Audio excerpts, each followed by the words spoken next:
सम्पूर्ण सिक्किमका आदरणीय महानुभावहरूलाई म रिपब्लिकन पार्टी तथा मेरो तर्फबाट न्यानो अभिवादन टक्राउन चाहन्छु।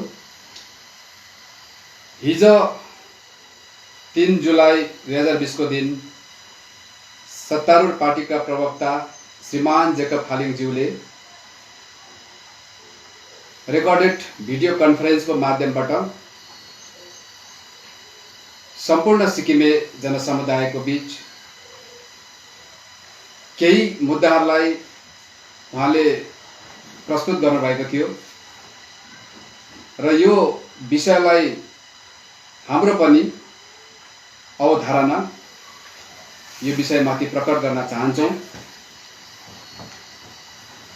कुरा के थियो भने उहाँले भन्नुहुँदै थियो कि सिक्किममा एकजना सामाजिक कार्यकर्ता श्रीमान नवीन किरणज्यू, जसले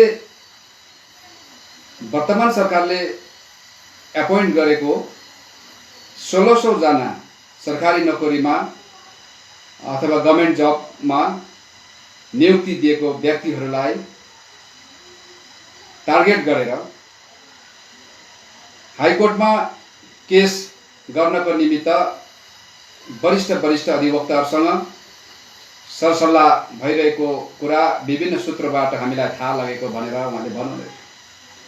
र यसैलाई लिएर उहाँले के भन्नुभयो भने उहाँले यदि यो मुद्दा दायर गरेको खण्डमा यहाँ लहरा तान्दा पहरा गर्जिन्छ भनेर उहाँले एउटा ठुलो सङ्केत दिनुभएको थियो।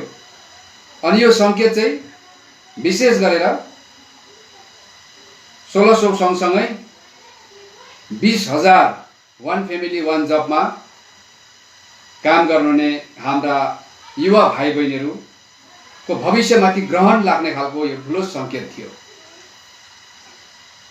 जब उहाँले भन्नुहुँदै थियो कि यदि यस्तो भएको खण्डमा लहरा तान्दा पहरा गर्जिन्छ भन्नुको तात्पर्य चाहिँ सिक्किमको जनमानसले यहाँबाट के सन्देश लिनुपर्छ भने अहिले घडी भने उहाँले जुन चाहिँ आफूले दिएको वचन एमआरका कर्मचारीहरू, एडपका कर्मचारीहरू अनि वान फ्यामिली वान जबका कर्मचारीहरू र विभिन्न यस्तो टेम्पररी बेसिसमा काम गर्ने जति पनि कर्मचारीहरू हुनुहुन्छ, हामी सिक्किममा जब सत्ता सम्हाल्छौँ, हामी सरकार गठन गर्छौँ, तब हामी 100 दिनभित्रमा सरकार गठन गरेको 100 दिनभित्रमा उहाँहरूलाई हामी एकदमै नीति नियम कानुन बनाएर हामी उहाँहरूलाई रेगुलर गर्छौँ, उहाँहरूको नोकरी स्थायी बनाइदिन्छौँ भनेर उहाँले भन्नुभएको थियो र अनि म्यानिफेस्टोमा पनि यसरी लेखिएको छ। अब उहाँले चाहिँ दिएको निर्धारित समयभित्र, उहाँले दिएको समय सीमाभित्र वास्तवमा उहाँको 100 दिनभित्रमा रेगुलर गरिसक्नु पर्ने थियो। वान फ्यामिली वान जबमा काम गर्ने सबैको रेगुलर भइसकेको हुनु पर्थ्यो। त्यति मात्र होइन, उहाँहरूले अझ हामी सिक्किमको रहल बेरोजगार भाइ बहिनीहरूलाई पनि हामी नोकरी दिन सक्छौँ र एट अ टाइम 30,000 सिक्किमको बेरोजगार पढालेखा छोराछोरी भाइ बहिनीहरूलाई हामी नोकरी दिने क्षमता हामीसँग छ। र कसरी छ भनेर उहाँलाई प्रश्न भएको थियो पत्रकारद्वारा। त्यति बेला श्रीमान जेकब खालिङज्यूले भन्नुभएको थियो, हामीसँग एकदमै प्राकृतिक संसाधन थुप्रै छ, जसको सदुपयोग भइरहेको छ पावर प्रोजेक्टद्वारा। यहाँ धेरैवटा पावर प्रोजेक्टहरू चलिरहेको छ अनि यहाँनिर फार्मास्युटिकल कम्पनीहरू धेरै छ अनि यस्ता थुप्रै यस्ता राज्यको पनि आफ्नै आय स्रोतहरू छ। यी सबैलाई मिलाएर भ्रष्टाचार नगरिकन म्यानेज गरियो भने चाहिँ यो सबै कुरा हामी पुर्याउन सक्छौँ भनेर उहाँले राम्रो क्याल्कुलेसन गरेरै दिनुभएको थियो होला त्यति बेला यो आश्वासन। तर आज हेर्नुहोस्, उहाँले नियुक्ति गरेको 1600 जना जो इलिगल छ भनेर एकजना सामाजिक कार्यकर्ताले चुनौती दिनुहुँदैछ। अब यो चुनौतीदेखि उहाँहरू डराएर लहरा तान्दा पहरा गरिदिन्छ भनेर त्यो 20,000 भाइ बहिनीको नोकरी पनि खतरामा हाल्ने सङ्केत उहाँले दिनुहुँदैछ।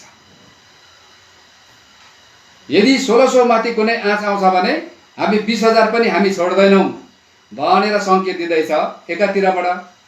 अर्कोतिरबाट यो 20,000 र 1600 को अथवा लगभग 22,000 को नोकरी गयो भने यसको जिम्मेवार चाहिँ हामी हुँदैनौँ।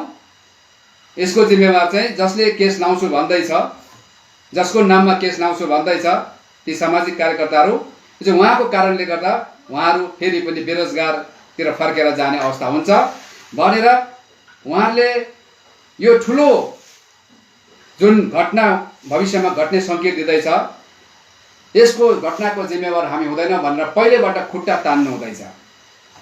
त यसले के बुझाउँछ भने यहाँनिर वास्तवमा चाहिँ उहाँले फेरि ती सामाजिक कार्यकर्ताको अगाडि एकदम झुकेर एकदम लम्पसार भएर हामी माफी पनि माग्न, यदि माग्नु परेको खण्डमा माफी पनि माग्छौँ दुई हात जोडेर भनेर एकदम लम्पसार परिरहेको अवस्था देख्यौँ हामीले हिजो। र हेर्नुहोस्, एकजना सामाजिक कार्यकर्ताको अगाडि आज सिक्किम सरकार डल्लै आज लम्पसार पर्छ। तर यस्तो लम्पसार पर्ने सिचुएसन, यस्तो स्थिति यो त कसैले गर्दा होइन, यो त तपाईँहरूकै कारणले गर्दा भइरहेछ। किनभने यदि तपाईँहरूले चाहिँ एकदम बकाइदा उहाँको रेगुलराइज गर्ने नीति बनाउनु भयो, पोलिसी बनाउनु भयो, बजेट छुट्याउनु भयो अनि उहाँलाई रेगुलर गर्नुभयो, अनि जो 1600 जनाको कुरा छ उहाँहरूलाई पनि एकदम लिगली उहाँलाई तपाईँको फेरि एपोइन्ट गराउनु भयो, त्यसलाई लिगलाइज गराउनु भयो भने तपाईँहरूले कुनै कुनै व्यक्तिको अगाडि, चाहे जस्तो सुकै तपाईँहरूको अगाडि व्यक्ति किन नहोस् है, जस्तो सुकै शक्तिशाली पनि किन नहोस्, कसैको अगाडि तपाईँहरूले शिर झुकाउनु, माफ माग्नु पर्दैन। ढुक्कसँगले छाती चौडा गरेर शिर खडा गरेर तपाईँहरूले सरकार चलाउन सक्नुहुन्छ। तर त्यसको लागि तपाईँहरूले आफ्नो कार्यक्रम अनुसार र वचन अनुसार दिएको जुन आश्वासन र वचन पुरा चाहिँ गरेको हुनुपर्छ। यो वचन पुरा नगर्दा आज तपाईँहरू लम्पसार पर्नु पर्दैछ एकातिर, अर्कोतिर 22,000 को नोकरी पनि खतरामा पर्दैछ। हामीलाई त यस्तो खालको गन्ध आउँदैछ कि अग्नि अथवा ज्वाला अथवा केही कुरामा आगो लाग्नुभन्दा अगाडि चाहिँ र जल्नुभन्दा अगाडि चाहिँ त्यसमा अलिकति अगाडि धुवा आउँछ।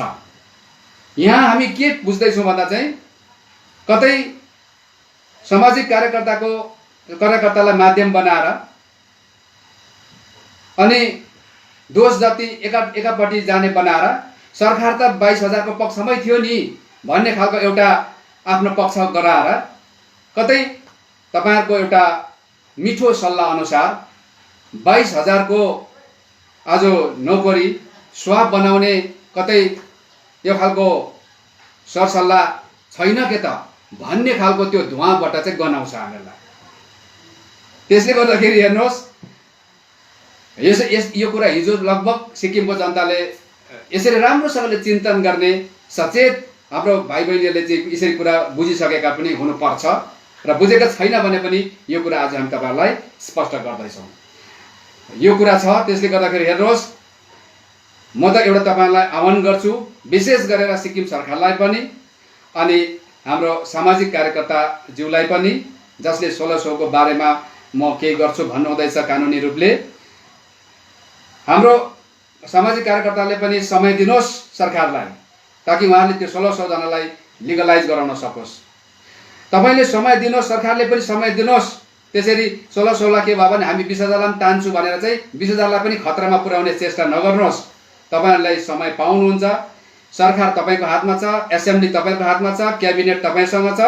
बसेर कानुन बनाउनुहोस् अनि एकदम पोलिसी बनाउनुहोस्, सठिकसँगले उहाँहरूलाई के अरे लिगलाइज गराएर उहाँहरूको सर्भिस एकदम रेगुलराइज गरिदिनुहोस्। र सबैलाई एकदम सबैको भविष्य सुनिश्चित गरिदिनुहोस् र यस्तो गर्दै जानुभयो भने हामी पनि तपाईँहरूको एप्रिसिएट गर्छौँ, किनभने जनताको काम हुँदैछ र जनताको भविष्य सुनिश्चित हुँदैछ भने हामी सबको हाम्रो लक्ष्य पनि त्यही हो।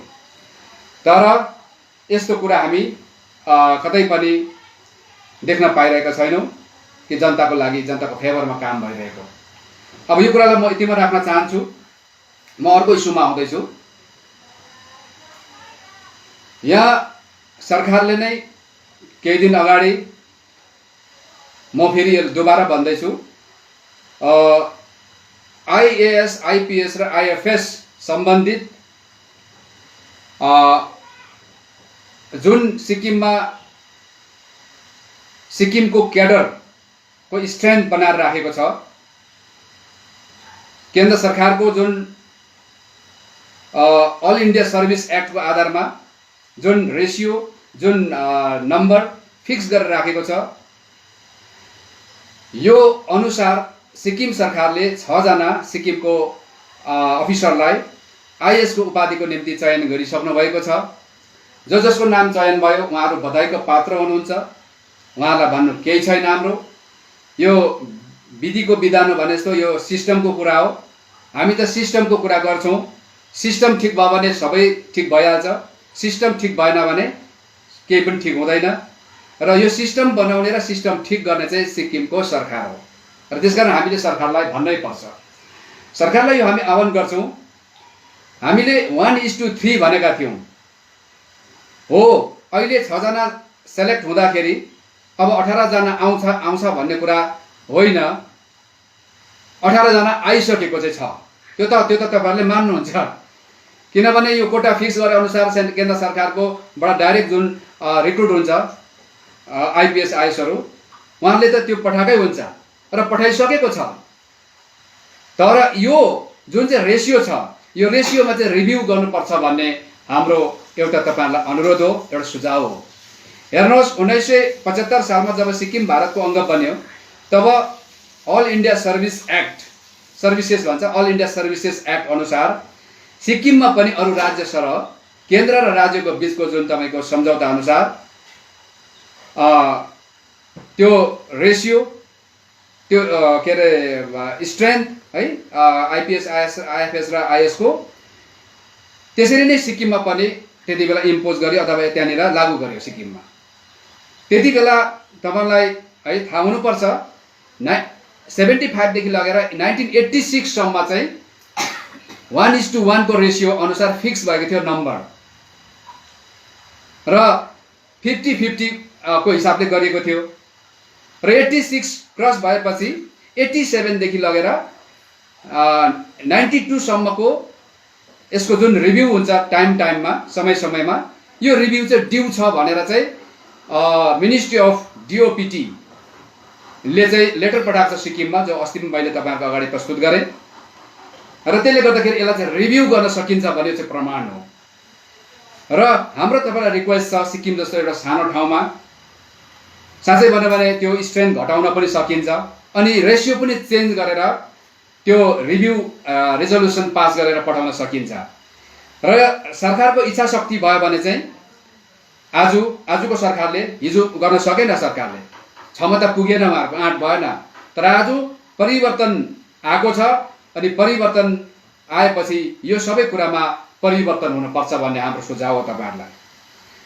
1:3 को हिसाबमा जुन फिक्स भएको छ अहिलेको जुन कोटा, यो चाहिँ तपाईहरुले प्रपोजल पास गर्नुहोस्, रिभ्यू रिजोल्युसन ल्याउनुहोस् र केन्द्रलाई पठाउनुहोस् कि सिक्किममा आइएस बेसी भयो कोटा 48, यहाँ त 30 वटा 20 वटा आइएस को कोटामा काफी हुन्छ, त्यो पनि सिक्किमको 50%, केन्द्रबाट 50% भन्दा पनि हुन्छ, अथवा स्टेटको 80%, केन्द्रको 20% भनेर यो प्रकारको रेशियोमा रिभ्यू रेजोल्युसन पास गरेर पठाउन सक्नुहुन्छ। अनि यो चाहिँ यो हुन सक्दैन भन्छ कतिजनाले, सरकारले त भन्नै भएन हुन सक्दैन भनेर। सरकार त सबै कुरा गर्न सक्छ र नै जनताले सरकार बनाएको छ। सुन्नुहोस्, अब यदि यो रेजोल्युसन पठाउँदाखेरि केन्द्र सरकारले स्वीकार गर्दैन, मान्दैन भने मनाउने सिक्किममा एउटा आधार छ, बलियो एउटा तपाईँको ब्रह्मास्त्र जस्तो एउटा अस्त्रहरू छ। त्यो चाहिँ के हो भन्दा सिक्किम चाहिँ 75 मा रेफरेन्डमको माध्यमबाट पब्लिक ओपिनियन दिएर कि सिक्किम चाहिँ हामी स्वतन्त्र राष्ट्र राज्य होइन, हामी सिक्किमको जुन एउटा सार्वभौम एउटा स्वतन्त्रता भन्ने एउटा छ, यो चाहिँ भारतलाई सुम्पिन्छौँ। तर यसको लागि यसको बदलामा हामी सिक्किमको सबै यहाँको सिक्किम सब्जेक्ट सिवाई होल्डर र सिक्किममा जन्मेको सबै सिक्किमेको पूर्ण रूपले राजनीतिक सुरक्षा है, सामाजिक समानता र पूर्ण रूपले सिक्किमको जनताको पीढी दर पीढीको यहाँनिर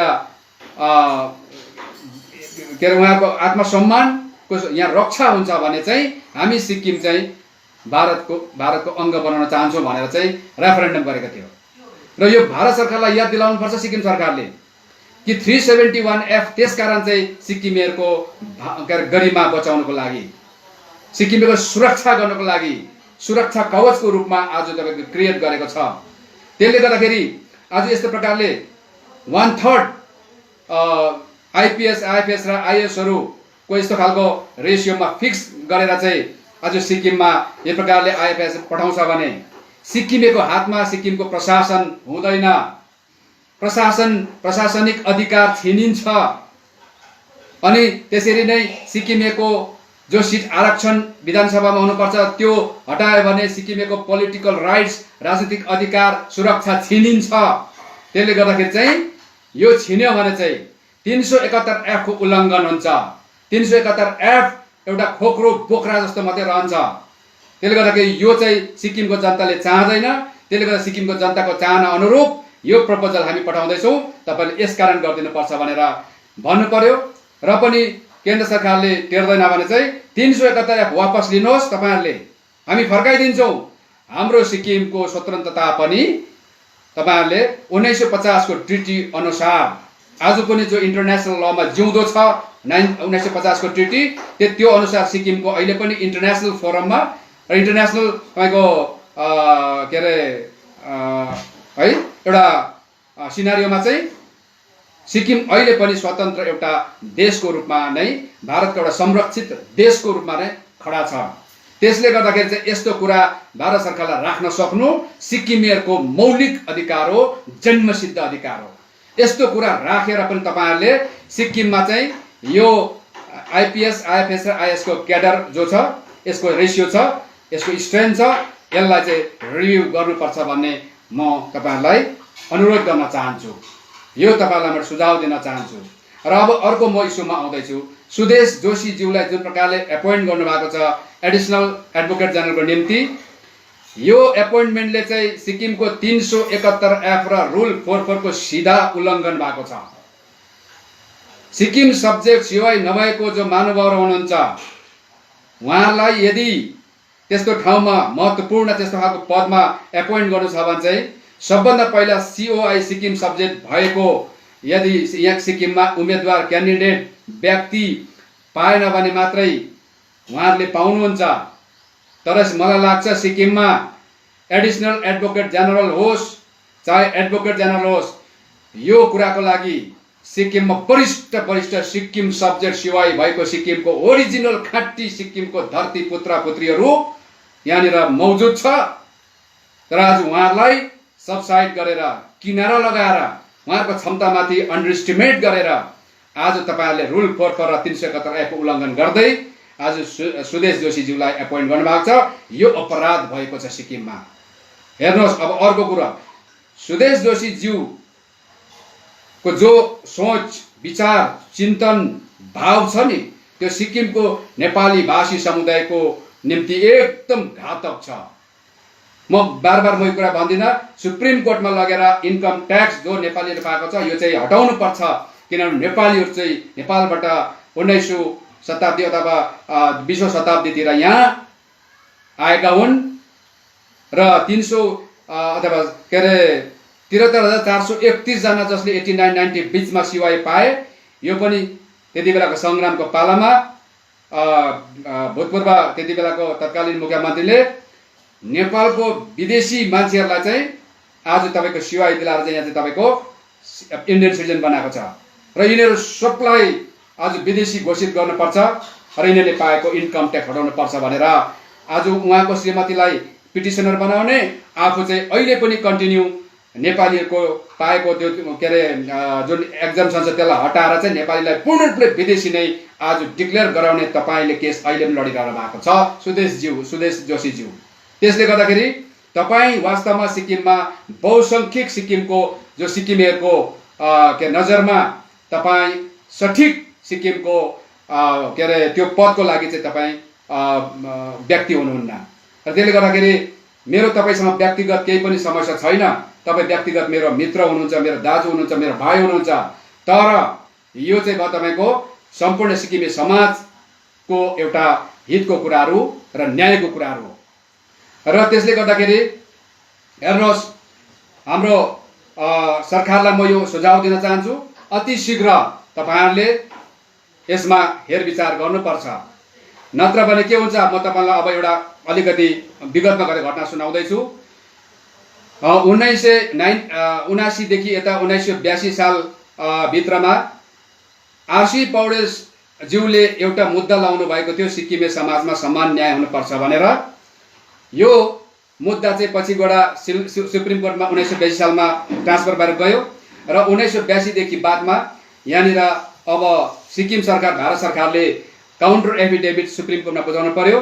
त्यति बेला अनि सिक्किममा चाहिँ एडिसनल एडभोकेट जनरल चाहिँ को हुनुहुन्थ्यो भन्दाखेरि के अरे अनुप देव। अनि एडभोकेट जनरल चाहिँ को हुनुहुन्थ्यो भन्दा डिपी चौधरी र देव मिलेर त्यति बेला सिक्किम ट्राइबल वेलफेयर एसोसिएसनको मेम्बर जिग्मी एन काजी ज्यूलाई चाहिँ अनि अनुप देवले चाहिँ उहाँको च्याम्बरमा बोलाउनु भयो। र किन बोलाउनु भयो भन्दाखेरि 1979 मा जुन सिट आरक्षणको संरचना तयार भएको थियो, यो एक्ट अनुसार the representation of the people amendment act 1979 यो प्रेसिडेन्सियल अर्डिनेन्सको रूपमा पास भएको। यो अनुसार सिक्किममा 79 मा चुनाव भयो। त्यति बेला सिटको जुन आरक्षणको संरचना थियो, यो संरचना अनुसार चाहिँ सिक्किममा हाम्रो अति आदरणीय बिएल एन्ड भुटिया लेप्चा कम्युनिटीको लागि सिट आरक्षण राखिएको थियो, यथावत राखिएको थियो 12 वटा, अनि एउटा चाहिँ सँग गरेर 13 भयो। अनि यो सिट आरक्षण जुन प्रकारले भयो, यसको क्ल्यारिफिकेसन अथवा जस्टिफाई गर्नको लागि चाहिँ त्यो बिलमा यसरी लेखेको छ, यहाँले हेर्न सक्नुहुन्छ। बिल नम्बर 79, यसलाई ब्ल्याक बिल पनि भनिन्छ।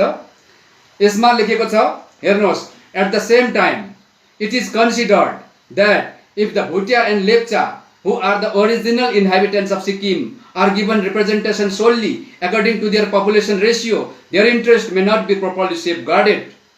Accordingly, it has been decided that the 12 seats may be reserved for the Bhutia Lepcha in the Sikkim Legislative Assembly. भनेर यसरी लेखेको छ।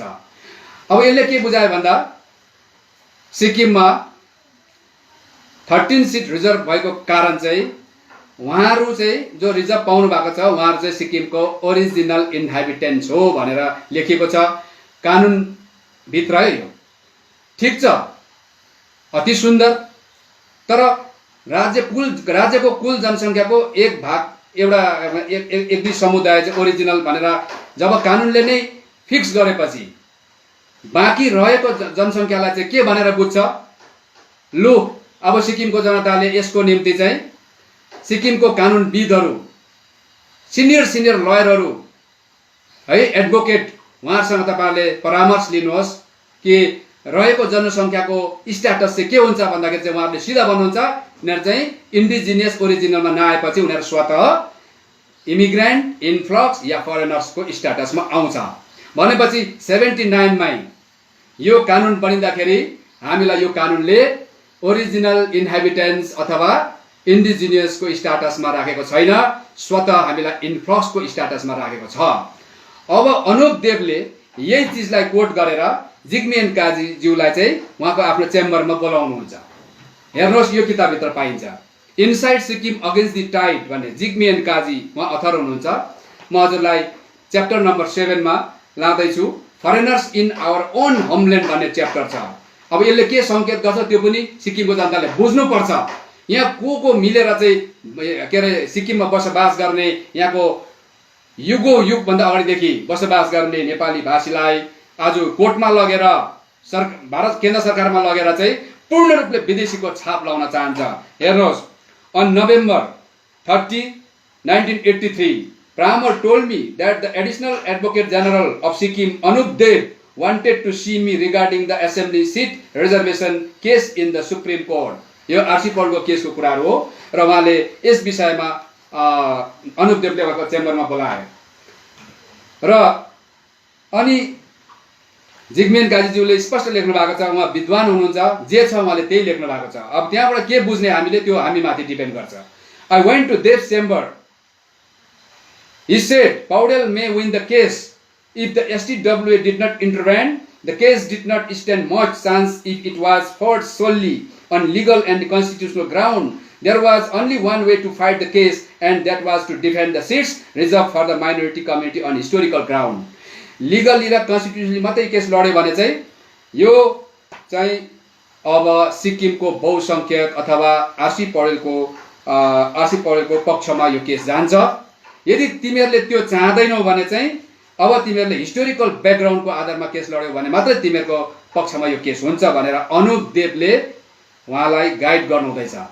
अनुप देव, डीपी चौधरी अनि भारतको पक्षबाट मिलन ब्यानर्जी, शंकर घोष जस्तो के अरे आज एटर्नी जनरल अफ इन्डियाले चाहिँ यसरी चाहिँ आज तपाईको सिक्किमको नेपालीहरूलाई जसरी हुन्छ सुप्रिम कोर्टमा लगेर आयो भने विदेशी र इन्फ्लक्स नै हामीले इस्टाब्लिश गर्नुपर्छ भन्ने प्रकारले गरेको छ। हेर्नुहोस् यहाँनिर अनि उहाँले भनेको छ, अनुप देवले भनेको छ त्यो चाहिँ कसरी भने चाहिँ त्यो अघि पनि तपाईलाई बिल देखाए, यो रिप्रेजेन्टेसन अफ पिपल एक्टको यहाँनिर बिल जुन कुरा मैले सेन्टेन्स पढेको त्यही चाहिँ अनुप देवले भन्दैछ। At the same time it is considered that if the Bhutian Lepcha who are the original inhabitant Sikkim भनेर अघि मैले पढेँ हौ, यो चाहिँ प्याराग्राफ चाहिँ हामीले लगाएर चाहिँ यो केसलाई इन्टरभेन गर्नुपर्छ अनि सिक्किम सरकारले पनि काउन्टर एफिडेभिट बुझाउँदाखेरि यही लाइनमा बुझाउनुपर्छ भनेर अनुप देव जस्तो व्यक्तिहरू है लागेर चाहिँ सिक्किम सरकारको तर्फबाट पनि यसरी नै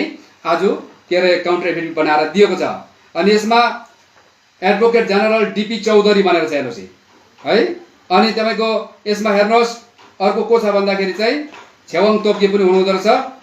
अनि बडा अचम्मको कुरा चाहिँ सिक्किममा हेर्नुहोस् मारवाडी बिजनेसम्यान डल्लै छ। हेर्नुहोस् मारवाडी बिजनेस भनेपछि हाम्रो जोशीज्यू जस्तो व्यक्ति कुरा आयो। अब त्यसै कारणले गर्दाखेरि चाहिँ उहाँहरू सबै मिलेर 240 पेज पेपर बुक बनाएर चाहिँ नेपालीलाई यहाँ लेखेको छ। हेर्नुहोस्, the major portion of the book included a general history of Sikkim making particular mention of the Bhutians Lepchas British intervention in Sikkim and its policies which encourage large scale Nepali immigration from Nepal to Sikkim भनेर यस्तो counter affidavit बुझाएको कारणले गर्दा हामीले कहिले पनि जन्मसिद्ध अधिकार पूर्ण रूपले प्राप्त गर्न पनि सकेनौं। उल्टा सुप्रिम कोर्टमा हामीले विदेशीको छाप भेट्यौं र यो सबै गराउनुमा चाहिँ यस्ता यस्ता एडभोकेट जनरल अफ सिक्किमको हात थियो भने अब त्यस्तै सुप्रिम कोर्टमा अहिले हामीलाई विदेशी भनेर हाम्रो इन्कम ट्याक्स एक्जम्पसन आज खारिज गर्न चाहने सुदेश जोशीलाई चाहिँ त्यहाँ सरकारले एपोइन्ट गर्दा चाहिँ अब सिक्किमे नेपाली भाषी अब दिन प्रतिदिन अब हिन्दुस्तानको 130 करोड जन आबादीमा एउटा सानो भन्दा सानो नौका डुबेर हराएको जस्तो अब हराउनेवाला छ। त्यसले गर्दाखेरि चाहिँ सिक्किमे जनता एकदम होशियार बस्नुपर्छ र यसको सिक्किममा सिक्किमेको शिर खडा गर्नु र आज सिक्किमेको गरिमा 371 एक्टको आज गरिमालाई बचाउनुको लागि भने चाहिँ अब सिक्किममा चाहिँ तपाईको क्रान्ति गर्न आवश्यक छ। यसको निम्ति म सम्पूर्ण सिक्किमे महानुभावलाई आह्वान गर्न चाहन्छु। यति भन्दै आजको म कुरालाई यही राख्न चाहन्छु। धन्यवाद।